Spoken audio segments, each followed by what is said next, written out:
तो जवाहर नवोदय के फॉर्म आ चुके हैं। एज अ पेरेंट आपके मन में बहुत सारे सवाल होंगे कि भाई इस फॉर्म को कौन भर सकता है, इस फॉर्म में कुछ नए चेंजेस तो नहीं आए हैं। आज इस वीडियो में मैं राघवेंद्र एग्जाम विद्या से आपको बताने वाला हूं क्या क्या इंपॉर्टेंट डॉक्यूमेंट्स आपको जरूरी पड़ेंगे इस फॉर्म को भरने के लिए। तो बिना देरी के शुरू करते हैं। अगर हम बात करें कि भाई सबके मन में ये रहता है कि भाई नवोदय में पढ़ना है, तो क्या बेनिफिट्स हैं इस नवोदय में पढ़ने के। देखिए प्यार भाई, हम सबको पता है यहाँ पे आपको क्या मिलेगा, फ्री एजुकेशन मिलती है, राइट। बोर्डिंग हो या लॉजिंग हो, यानी भोजन हो या आवास हो, सब हमको क्या मिलेगा, फ्री मिलता है। फिर आप बात करते हैं बच्चे को क्या होता है, स्पोर्ट्स में, एनसीसी में, इन सब में क्या किया जाता है, परफॉर्म करवाने के लिए मदद मिलती है। यानी कि आप देखते हो क्या बच्चे के अंदर वो जो बोलते हैं ना लीडरशिप क्वालिटी जो होती है, उसकी बिल्ड करने में हेल्प करते हैं। अगर बात करें कि नवोदय विद्यालय किससे एफिलिएटेड होते हैं, वो सीबीएसई बोर्ड से एफिलिएटेड होते हैं। और अगर हम देखें आपको सेपरेट हॉस्टल मिलते हैं किसके लिए, बॉयज और गर्ल्स के लिए, यानी चाहे लड़का हो चाहे लड़की हो, दोनों को क्या मिलेगा, अलग आवास मिलेगा। और अगर देखें कल्चरल एक्सचेंज प्रोग्राम भी होता है इनका। कल्चरल एक्सचेंज प्रोग्राम का मतलब क्या है, या इसमें क्या होता है कि कुछ समय के लिए बच्चों को दूसरी भाषाएं वाले जो राज्य होंगे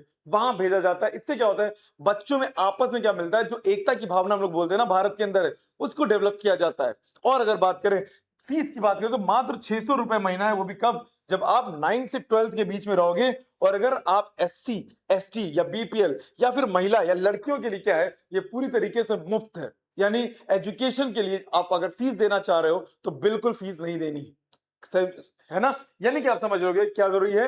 अगर हम बात करें इंपॉर्टेंट डेट्स की, तो इंपॉर्टेंट डेट यानी आपको पता है इसके फॉर्म भरने शुरू हो चुके हैं, और लास्ट डेट क्या है इसकी एप्लीकेशन की, वो है आपकी 31 जुलाई। यानी कि अगर आप देखोगे 31 जुलाई को आपका आवेदन की अंतिम तिथि है।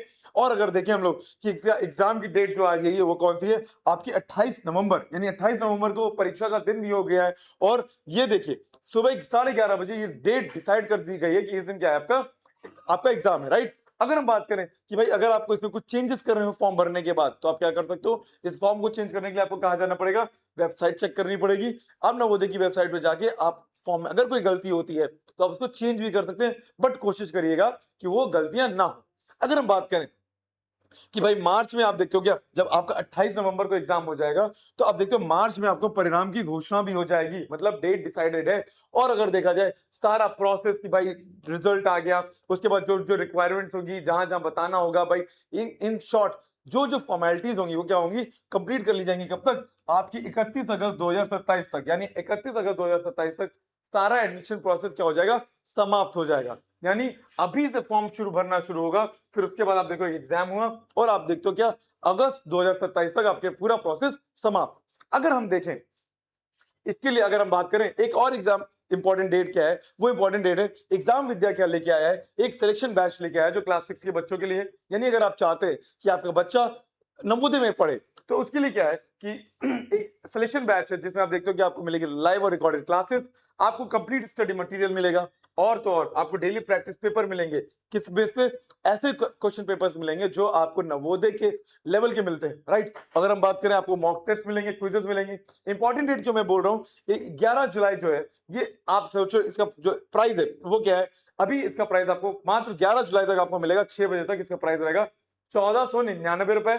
अगर 11 जुलाई 6 बजे के बाद आप इसमें एनरोल करते हैं तो इसका प्राइस वापस से 4000 रुपए हो जाएगा। यानी ये इंपॉर्टेंट डेट भी आपको याद में रखना है। यानी कि अगर आपको अपने बच्चे को नवोदय में एडमिशन करवाना है तो उसको एक सही स्ट्रेटजी, एक सही पाथ पे लेके आना पड़ेगा। और क्योंकि अब तैयारी एकदम क्या है, कुर्सी की पीटी बांधने का समय आ चुका है, आपको भी और आपके बच्चे को भी, और हम तो तैयार है ही। यानी ये सिलेक्शन बैच जो है वो आपके बच्चे को नवोदय में एडमिशन कराने के लिए बनाया गया है। फिर आगे बढ़ते हैं, अगर हम ध्यान से देखें, अगर हम देखें तो कौन अप्लाई कर सकता है इसमें, तो वो बच्चे जिनकी उम्र जिनकी डेट अगर देखोगे 1/5/2015 से लेके 31/7/2017 के बीच में होगी, इन दोनों तिथियों के बीच में होगी, तभी आप देखते हो क्या इनके बीच में अगर पैदा हुए हैं बच्चे, तब वो उनका क्या होगा, वो वैलिड है किसके, इस एग्जाम के लिए। अगर बात करें पढ़ाई की, बात करते हैं तो अक्सर आप देखते हो क्या कि ये कंफ्यूजन रहता है कि भाई शहर में पढ़े कि गांव में पढ़े। तो ध्यान से देखिए, अगर उसी जिले में अगर कक्षा में 5 तक अगर आप पढ़ रहे हो, तब आप क्या कर सकते हो, या जहां आप रह रहे हो, यानी जहां आप उसी जिले के में कक्षा 5 में पढ़ रहे हो, जहां आप रहते हो, तभी आप क्या कर सकते हो, अप्लाई कर सकते हो, ठीक। और तो और यानी कि अगर आपने लगातार पढ़ाई की हो, साथ साथ आपने लगातार पढ़ाई की हो, यानी कि आपने थर्ड और फोर्थ के बीच में गैप ना किया हो या फोर्थ और फिफ्थ के बीच में गैप ना किया हो, यानी कि आप देखते हो क्या थर्ड फोर्थ फिफ्थ लगातार चल रहा होगा। ये सारे क्या रिक्वायरमेंट्स हैं। अगर ध्यान से देखिए, एक चीज पहले से ध्यान रखिए, अगर आपने जिन्होंने भी ये देखिए, अगर जिन्होंने भी पहले कक्षा 5 पास कर ली है या फिर परीक्षा दे चुके हैं, वे आवेदन नहीं कर सकते। मतलब जो परीक्षा दे चुके हैं वो आवेदन नहीं कर सकते। यानी कि ये सारे जरूरी हैं कि भाई कौन आवेदन कर सकता है। यानी आपको पता चल गया एज गैप के बारे में, आपको पता चल गया स्टडी के बारे में, और एक और चीज क्या है कि कॉन्टिन्यूअस स्टडी होनी चाहिए, गैप नहीं होना चाहिए। ठीक। और अगर देखें ध्यान से, ये हमेशा रहता है रूरल, मतलब आप देखते हो ग्रामीण इलाके और शहरी क्षेत्र में हमेशा कंफ्यूजन रहता है कि भाई किसको कितनी सीट्स मिलती हैं। तो हमें पता है 75% सीट्स किसके लिए, आपके ग्रामीण इलाके लेके क्या रहती है, रिजर्व रहती है। ठीक है, 3 4 5 की जो पूरी कक्षा 3 4 5 जो होनी, उसकी पूरी पढ़ाई कहां होनी चाहिए, आपकी गांव में होनी चाहिए, ग्रामीण इलाके में होनी चाहिए। और अगर हम ध्यान दें, अगर अर्बन एरियाज किसको बोलते हैं नवोदय के अकॉर्डिंग, देखो भाई सीटें कोई विशेष आरक्षण इसमें नहीं मिलता है। फिर अगर बात करें, अगर हम देखें थर्ड फोर्थ फिफ्थ, एक भी दिन अगर आप शहर में पढ़ाई किए हो तो आप किस में आ जाओगे, शहरी क्षेत्र में आ जाओगे। यानी अगर आपने एक दिन, a single day in class third fourth और फिफ्थ, मतलब थर्ड फोर्थ या फिफ्थ में से किसी भी एक दिन भी अगर आपने शहर में किसी स्कूल में एक दिन भी पढ़ाई की है, तो आप किस में आ जाओगे, किस में आ जाओगे, अर्बन एरियाज में आ जाओगे अकॉर्डिंग टू नवोदय। तो ये चीज बहुत ध्यान में रखिएगा। ये एक सिंपल क्या है, बाइफर्केशन है, जिसको आपको समझ में आना चाहिए कि अर्बन और रूरल क्या है समझ में, नवोदय के अकॉर्डिंग। फिर बात करें अगर सीटों की रिजर्वेशन की बात करें, तो हमें पता है 75% ग्रामीण छात्रों के लिए क्या है, ये एक तरीके से क्या है रिजर्व है। फिर आप देखते हो क्या एससी एसटी जो होते हैं, ये किसके अकॉर्डिंग होगा, ये उस जिले की जनसंख्या के अकॉर्डिंग डिसाइड किया जाएगा कि भाई हमको रिजर्वेशन कितना मिलना है। ठीक है, मतलब उस जिले में किसकी पॉपुलेशन ज्यादा है। फिर अगर बात करें एससी को कितना 15%, एसटी को 7.5, और अधिकतम कहां तक जाएगा, 50% तक जाएगा। डिपेंड करता है कि उस जिले में किसकी जनसंख्या ज्यादा है। ठीक, ये पॉइंट याद रखिएगा। फिर अगर बात करें भाई 25% क्या है, ओबीसी को रिजर्वेशन है, मगर ये किसके अकॉर्डिंग होगा, आपके सेंट्रल लिस्ट के अकॉर्डिंग होगा, मतलब केंद्र के अकॉर्डिंग होगा। फिर सर्टिफिकेट आपको देना पड़ेगा इसमें साथ में। 33% जो होगा आपको लड़कियों के लिए ये जगह रिजर्व रहेगी, यानी आरक्षित रहेगी, किसके लिए, महिलाओं या लड़कियों के लिए। दिव्यांग की बात करें, याद रखना आरक्षण भारत सरकार के, दिव्यांग का जो आरक्षण होगा दिव्यांग बच्चों के लिए, तो आप देखेंगे क्या होगा, आरक्षण भारत सरकार के नियमों के अनुसार होगा। ट्रांसजेंडर जो बच्चे होंगे उनको क्या कहा जाएगा, ट्रांसजेंडर छात्रों को लड़कों की श्रेणी में रखा जाएगा। याद रखिएगा, जो ट्रांसजेंडर स्टूडेंट होंगे उनको किस में रखा जाएगा, बॉयज की सीट पर रखा जाएगा। ठीक है, ये क्लियर हो गया होगा, है ना।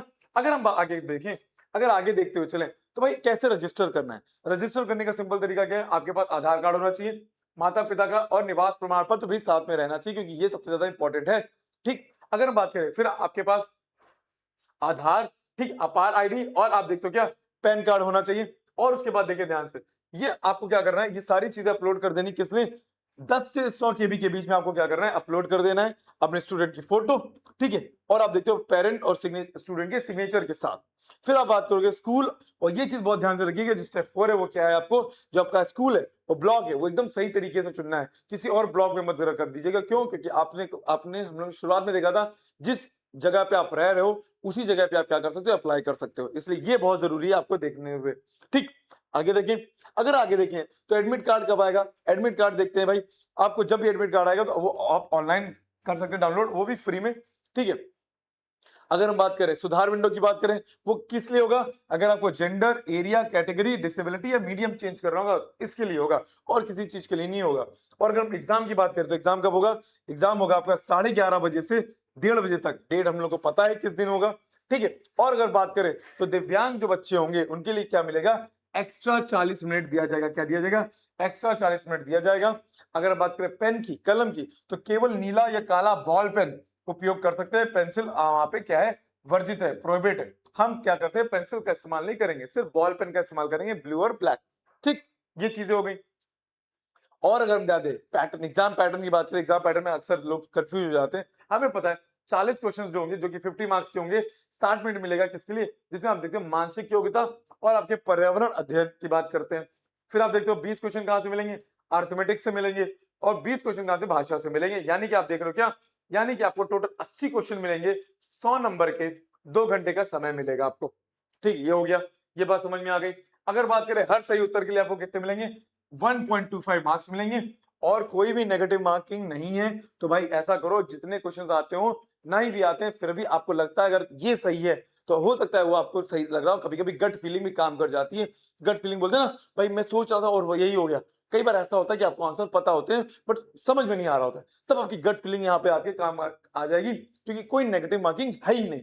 ठीक है, अगर बात करें, अगर सही तरीके से देखें तो अगर हम पाठ्यक्रम में सिलेबस में देखें तो देखते हैं भाई मेंटल एबिलिटी में क्या आएगा, आपको 10 टाइप के क्या मिलेंगे, फिगर क्वेश्चन मिलेंगे जिसमें पैटर्न होगा, कंप्लीशन होगा, मिरर इमेज होगा, एम्बेडेड फिगर्स होंगे, मतलब पैटर्न वो डायग्राम बेस्ड क्वेश्चन होंगे जिसमें ये पता चलेगा भैया मैं ऐसे खड़ा हूं तो मिरर के सामने भी मेरी इमेज कैसी बनेगी, मेरा राइट राइट पे रहेगा, लेफ्ट लेफ्ट पे रहेगा, ऐसा होगा कि क्या होगा कि राइट लेफ्ट पे चला जाएगा, लेफ्ट राइट पे चला जाएगा। ये सिंपल मेंटल एबिलिटी के क्वेश्चन है जो कि बच्चों को आते हैं, सबको पता है। ठीक है, अगर बात करें इन्वायरमेंटल स्टडीज में बच्चों को क्या पढ़ाया जाएगा, सिलेबस पढ़ना है नेचुरल वर्ल्ड, मानव शरीर, विज्ञान और सोशल सराउंडिंग जिसमें त्योहार, नक्शे, इन सारी चीजों के बारे में पता होना चाहिए। बहुत ही इजी सिलेबस है जो कि आप देखते हो क्या आपके बच्चों को तैयार रखना पड़ेगा इस एग्जाम के लिए। आगे देखें, अगर अगर हम देखते हैं कि मैथ्स में क्या आएगा तो उसमें आप देखते हो नंबर सिस्टम, आप देखते हो क्या उसमें फैक्टर्स, मल्टीपल्स, फ्रैक्शन, मेजरमेंट जिसमें लेंथ, टाइम, ये मनी वाले क्वेश्चंस, पेरीमीटर एरियाज वाले क्वेश्चंस, एंगल्स, डाटा, ये वाले क्वेश्चंस आते हैं जो कि आपके बच्चों को पढ़ने हैं। अगर लैंग्वेज में बात करें तो हिंदी में क्या होगा, आपको कॉम्प्रिहेंशन जिसमें 4 अनुच्छेद प्रत्येक और प्रत्येक 5 प्रश्न होंगे। ठीक है, अगर बात करें व्याकरण या शब्दावली, समानार्थी हो गया, सिनोनिम्स हो गया, एंटोनिम्स हो गया, मतलब आपके समानार्थी आ जाएंगे या फिर विलोम शब्द आ जाएंगे। सेम ये चीज आप देखो, और ये याद रखिएगा परीक्षा उसी भाषा में होगी जिसमें फॉर्म में चुनी होगी, इसलिए फॉर्म भरते समय ये सारी चीजें बहुत ध्यान से भरिएगा, क्योंकि जरा सी गलती आपके बच्चे के पूरे भविष्य के क्या कर देगी। मतलब ये होता है ना कि हमने सोच रखा था कि नवोदय में पढ़ाना है, बट एक गलती की वजह से वो क्या होगा, चूक सकता है ना। ये सारी चीजें आपको बहुत ध्यान में रखना एज अ पेरेंट। अच्छा एक बात बताते हैं, अगर क्वालिफाइंग मार्क्स और टाई ब्रेकिंग, कई बार ऐसा होता है कि बच्चों के मार्क्स क्या होते हैं, सेम आ जाते हैं। अब मान लो मेरे भी 40 आ गए और दूसरे बच्चा है वो भी सामने है वो भी 40 आ गया, तब क्या होगा, तब ये देखा जाएगा कि भाई दोनों की में से मैट मतलब क्या बात बताए मेंटल एबिलिटी और ईवीएस में किसके ज्यादा है। ठीक है, अगर वहां पे भी टाई हो गया, वो नहीं समझ, वहां पे भी बराबर आ गया, तो देखा जाएगा हायर मार्क्स किसके मैथ्स में आए। अगर वहां पे भी आ गया फिर किसको प्रेफर किया जाएगा, एसटी को किया जाएगा, फिर एससी को किया जाएगा, फिर ओबीसी, फिर जनरल को। ठीक है, इसमें प्राथमिकता दी जाएगी। फिर आप देखते हो क्या, लड़की को लड़के के ऊपर प्राथमिकता दी जाएगी, मतलब अगर लड़की है और लड़का है तो सबसे पहले प्राथमिकता किसको देंगे, लड़की को देंगे, महिला को देंगे। और स्टेप 5 क्या बोला जाएगा, और उसके बाद जो यंगर कम उम्र वाला छात्र होगा उसको प्राथमिकता दी जाएगी। मतलब अगर मैं और मेरे साथ वाले दोनों के मार्क्स सेम है बट मेरी उम्र उससे मान लो 1 महीना ज्यादा है, तो यानी क्या होगा कि मुझे क्या हो जाएगा, बाहर कर देंगे, उसको रख लेंगे, जो कम उम्र का होगा उसको नवोदय क्या करेगा, एडमिशन दे देगा। यानी कि ये सारी चीजें आपको बहुत ध्यान में देनी है, आपको बहुत ध्यान से पढ़ाई पे फोकस करना पड़ेगा, क्योंकि एक एक चीज देखी जाएगी, खाली तैयार करना है जरूरी नहीं, उस लेवल तक लेके जाना जरूरी है ना। अगर बात करें हम लोग इसका रिजल्ट, तो आप याद रखिएगा रिजल्ट और एडमिशन डॉक्यूमेंट्स क्या क्या चाहिए होंगे, जन्म प्रमाण पत्र जरूरी है, रेसिडेंस सर्टिफिकेट क्योंकि आपको सेम डिस्ट्रिक्ट का होना चाहिए। ठीक है, हेडमास्टर का प्रमाण पत्र यानी कि आप जहां पे आप पढ़ रहे हो राइट उसकी आपके पास प्रमाण पत्र होना चाहिए, रूरल हो अर्बन हो ये सारी डिटेल्स होनी चाहिए, कि शहर का विवरण या ग्रामीण है, आधार कार्ड होना चाहिए, आपके पास आपका जाति प्रमाण पत्र होना चाहिए। ठीक है, ओबीसी हो, ये सब सारी चीजें जो होंगी आपकी क्या होंगी, याद रखिए सेंट्रल लिस्ट के अकॉर्डिंग होगी। और मूल यानी कि ट्रांसफर सर्टिफिकेट जो आपका पेरेंट स्कूल होगा वो भी जरूरी है, यानी यानी कि आपको याद होना चाहिए कि आपके पास टीसी भी होनी चाहिए। ये सारे डॉक्यूमेंट्स हैं जो कि आपके बात करोगे कि जब रिजल्ट आ जाएगा मार्च में, उसके बाद ये सारी चीजें आपसे मांगी जाएंगी अगर आपके बच्चे का सिलेक्शन हो जाता है तो। फिर ये गलतियां जो आप देखते हो कॉमन गलतियां अक्सर करते हैं, देखते हैं apply only for the district where you live and study in class 5। ठीक है, रॉन्ग डिस्ट्रिक्ट आप भर देते हो। दूसरी चीज क्या है, आप फेक रूरल क्लेम करते हो, गलत बता देते हो कि भाई अगर आप ग्रामीण स्कूल से नहीं है तो आवेदन रद्द हो जाएगा, क्योंकि आपको पता है अगर आपने गलत आवेदन किया, गलत बता दिया कि भाई मैं हूं शहर में मगर मैंने लिख दिया कि मैं ग्रामीण, तो रद्द हो जाएगा। फिर आप देखते हो ओएमआर की दोबारा चेकिंग नहीं होती, ये याद रखिएगा, हमेशा याद रखिएगा, अगर एक बार ओएमआर भर दिया तो उसके बाद एक बार रिजल्ट आ गया तो दोबारा चेकिंग नहीं होगी। फिर अगर बात करें मिसमैचिंग डाटा, अगर ऐसा हुआ कि जन्म तिथि और आधार का विवरण स्कूल रिकॉर्ड से मेल खाना चाहिए, अगर ये दोनों चीजें मेल नहीं खाएंगी यानी आपका जो डाटा है वो गलत है। यानी कि आप देखो ये सारी चीजें बहुत ध्यान से भरनी है आपको। ठीक है, ये चीजें हमेशा ध्यान में रखिएगा, ये चीजें आपको अवॉइड करनी है। क्यों? क्योंकि ये सारी चीजें आपके पूरे साल की मेहनत को, आपने जो पूरा भविष्य देखा हुआ है अपने मन में, उन सबको अंधकार में डाल देगी। क्यों? क्योंकि आपने भविष्य यह देखा कि नवोदय में बच्चा पढ़ेगा, बट आपकी एक जरा सी गलती, डेट ऑफ बर्थ का ऊपर नीचे कर देना, वो क्या करेगा, उसका पूरे फॉर्म को कैंसिल कर देगा। यानी आपको एक एक फॉर्म को ध्यान से भरना है ना? अगर हम ध्यान से देखें तो ये सारी चीजें थी जो हम लोगों को जाननी जरूरी थी, जो आपके मन में थी। आई होप आपके सारे सवालों का जवाब आपको मिल गया होगा। अगर नहीं मिला तो आप कमेंट सेक्शन में आप अपने सवाल भेज सकते हैं, उसका जवाब मैं वहीं पे दूंगा, नहीं तो आपको एक वीडियो के थ्रू आपको एक मिल जाएगा जवाब। और अगर आप चाहते हैं कि आपके बच्चे का सिलेक्शन हो, तो एग्जाम विद्या लेके आया है सिलेक्शन बैच, जिसमें क्लास 6 के लिए हम लोगों ने शुरू किया है, जो कि एक ऑनलाइन बैच होगा, जिसका प्राइस है 1499, यानी कि 1499। और इसकी लास्ट डेट है, अगर लास्ट डेट की बात करें तो 11 जुलाई 6 बजे तक इसका प्राइस क्या रहेगा, 1499 रहेगा। बट अगर उसके बाद आप अप्लाई करते हो तो इसका प्राइस क्या हो जाएगा, 4000 हो जाएगा, यानी 3999 हो जाएगा। तो बिना देरी के आप क्या करिए, एनरोल करवाइए, क्योंकि क्लासेस शुरू हो चुकी हैं, है ना? आप याद रखिएगा कि जो क्लासेस आपके बच्चों को अभी जरूरत है, वो आपको अभी तुरंत मिलनी चाहिए, है ना? बाद में लेने का कोई मतलब नहीं है। ये चीज ध्यान रखिए। यहाँ पे आपको क्या मिलेगा, यहाँ आपको मिलेगी लाइव रिकॉर्डेड क्लासेस मिलेंगी, कंप्लीट स्टडी मटेरियल मिलेगा, नोट्स मिलेंगे, आपको डेली प्रैक्टिस पेपर्स मिलेंगे, मॉक टेस्ट मिलेंगे। और आप देखोगे, अगर आपको अपने बच्चे को नवोदय में एडमिशन कराना है, तो आपको उसको सही रास्ते पे, सही गाइडेंस के अंदर लेके आना ही पड़ेगा। ठीक है? अगर आपको कोई प्रॉब्लम हो तो आप इस दिए हुए नंबर पे आप क्या कर सकते हैं, मैसेज कर सकते हैं या कॉल कर सकते हैं। और आपको अगर कोई भी और सवाल हो तो आप कमेंट सेक्शन में पूछ सकते हैं। और ऐसे ही मेहनत करते रहिए। Bye bye.